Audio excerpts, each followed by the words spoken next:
Did you know there are plants that ancient cultures treated as sacred, not just for eating or healing, but for what they do for the plants growing beside them? Plants that draw hidden nutrients up from deep in the earth. Plants named for courage and protection by civilizations that built entire agricultural systems around their power. Plants that call an invisible army of defenders into your garden. Most gardeners have never heard of them. They walk right past them in the nursery. They overlook them in the seed catalog. And every season, their pepper plants grow without the allies they were always meant to have. Today, we change that. These are the 5 secret companion plants your peppers have been quietly asking for. And once you plant them, you'll wonder how you ever grew without them. If you've watched our previous videos in this series, you already know which plants to avoid near your peppers, and which traditional companions serve your sweet and spicy varieties differently. But there's a third layer to companion planting that most guides never reach. The plants most people know about, basil, marigolds, garlic, nasturtiums, work at the surface level. They deter pests, attract pollinators, and protect leaves and flowers. They are valuable. We stand by every one of them. But the 5 plants we're exploring today work below the surface, in the soil, in the root zone, in the chemical language that plants use to communicate with each other underground. Modern plant science has a name for this underground communication network, the rhizosphere. It's the living zone, directly surrounding plant roots, dense with microbial activity, chemical signaling, and nutrient exchange. The companion plants we're about to explore are masters of the rhizosphere. Ancient gardeners didn't call it that, of course. They called it sacred partnership. They called it the hidden life of the garden. And they protected these plants because they knew, even without the science, that the garden changed when these plants were in it. Here's the big question. What's growing in the rhizosphere beneath your pepper plants right now? After today, you'll know exactly how to answer that, and exactly how to change it. First, we have a plant whose reputation spans centuries and continents, and whose chemistry is only now being fully understood by modern soil scientists. Comfrey, Symphytum officinale. In traditional European herbalism, it was called knitbone, because of its ability to accelerate tissue healing. Medieval healers applied comfrey poultices to broken bones and deep wounds. And in the garden, comfrey heals the soil with that same quiet, extraordinary power. Here's the real kicker. Comfrey taproots penetrate up to 6 feet deep into the soil, reaching mineral-rich subsoil layers that your pepper roots, which stay in the top 12 inches, can never access. Down there, comfrey mines calcium, potassium, phosphorus, and magnesium. It pulls those nutrients up through its taproot and deposits them in its leaves. When comfrey leaves fall or are cut and placed at the base of your pepper plants, they decompose rapidly, releasing all those deep-mined nutrients directly into the shallow root zone where your peppers are feeding. It's a delivery system that no synthetic fertilizer can replicate. Because comfrey brings trace minerals from soil horizons that commercial feeding never touches. And honestly, does it matter why it works if it feels right? Ancient kitchen gardeners in Britain, Eastern Europe, and Russia all grew comfrey beside their most prized crops for exactly this reason. The chemistry simply explains what they always knew. The ritual: plant comfrey 18 to 24 inches from your pepper plants. It spreads, and you want to respect its space. Once per month throughout the growing season, cut the large outer leaves to the base and lay them directly around your peppers as a mulch. This chop and drop practice releases a full spectrum of nutrients with each cycle, building soil fertility all season long without a single bag of fertilizer. The healer does not announce itself, it simply tends what grows beside it. Now, let's talk about a plant with one of the most remarkable histories in all of herbal tradition: borage, Borago officinalis. In ancient Rome, soldiers drank borage-infused wine before battle. Medieval knights wore borage flowers on their armor. The herbalist John Gerard wrote in 1597 that borage brought always courage and mirth.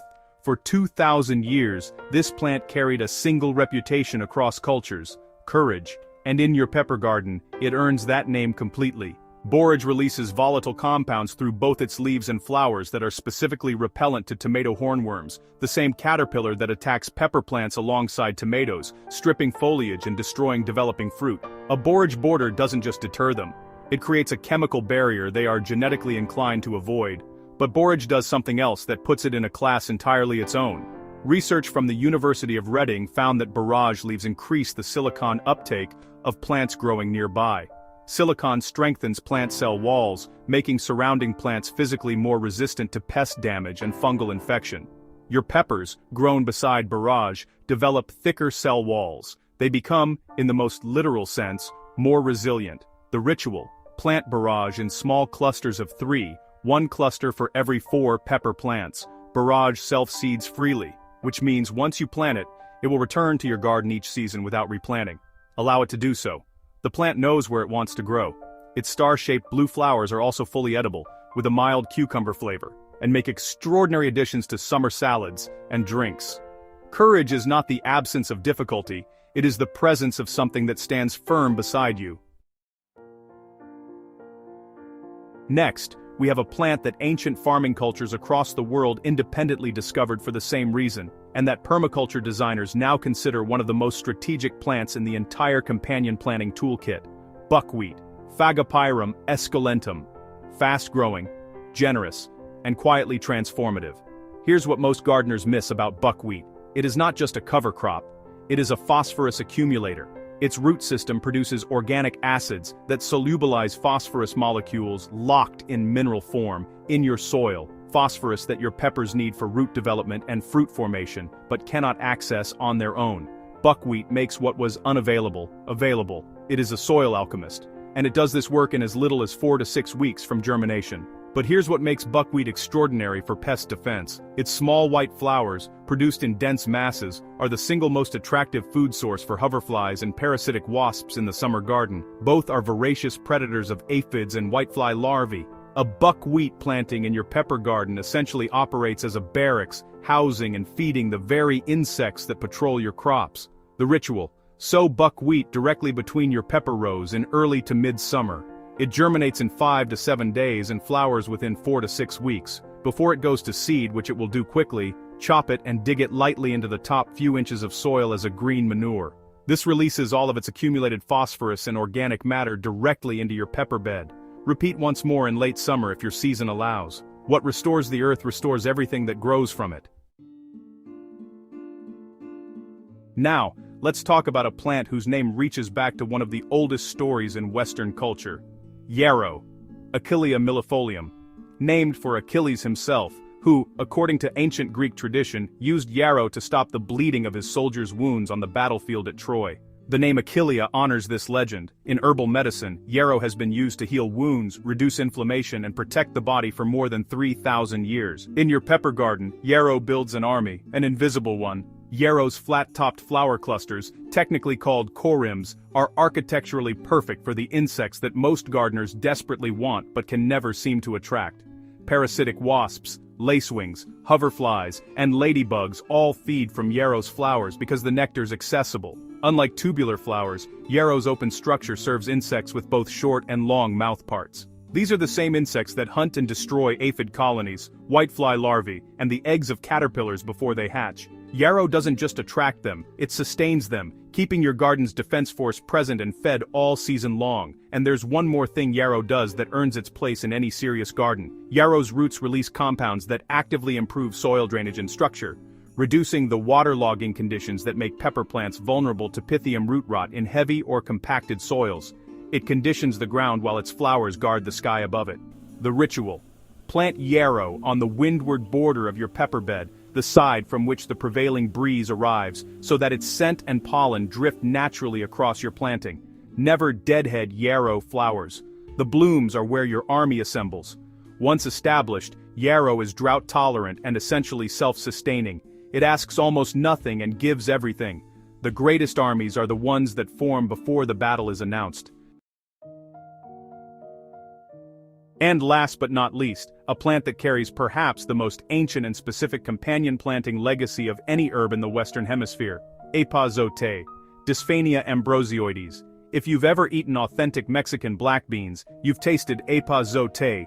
It's the traditional herb added to the pot both for flavor and for its remarkable medicinal properties. But long before it entered the kitchen, EPAZOTE was growing in the milpa, the ancient Aztec agricultural system that combined corn, squash, beans, and companion herbs into one of the most sophisticated and productive food-growing systems ever developed. The Aztec farmers who built Tenochtitlan, a city that fed hundreds of thousands of people centuries before European contact, grew EPAZOTE deliberately beside their crops. They knew what it did. Here's the real kicker. EPAZOTE's volatile oils, principally a compound called ascaridole, are intensely repellent to aphids, flea beetles, and spider mites. These are three of the most common pests that target pepper plants throughout the growing season. Ascaridole is essentially a natural insecticide produced and continuously diffused through the plant's leaves, not as a spray, not as a treatment, but as a living, breathing, constant presence in your garden's atmosphere. And EPAZOTE has one more quality that makes it extraordinary for pepper growers specifically. It is a heat-loving, drought-tolerant plant. It thrives in the same conditions that stress peppers most: high summer temperatures, intense sun, drier soil. While other herbs wilt and slow in midsummer heat, EPAZOTE grows more vigorously. It is strongest when your peppers need protection most. The ritual: plant EPAZOTE approximately 12 inches from your pepper stems, close enough for its volatile oils to blanket your plants, but with enough airflow to prevent moisture buildup. Harvest the growing tips regularly, just as you would basil, to keep the plant bushy and prevent it from going to seed too early. The harvested tips are fully culinary. Dry them for your kitchen herb collection or add them fresh to slow-cooked beans, soups, and stews. What is protected for 3,000 years does not need your permission to protect still.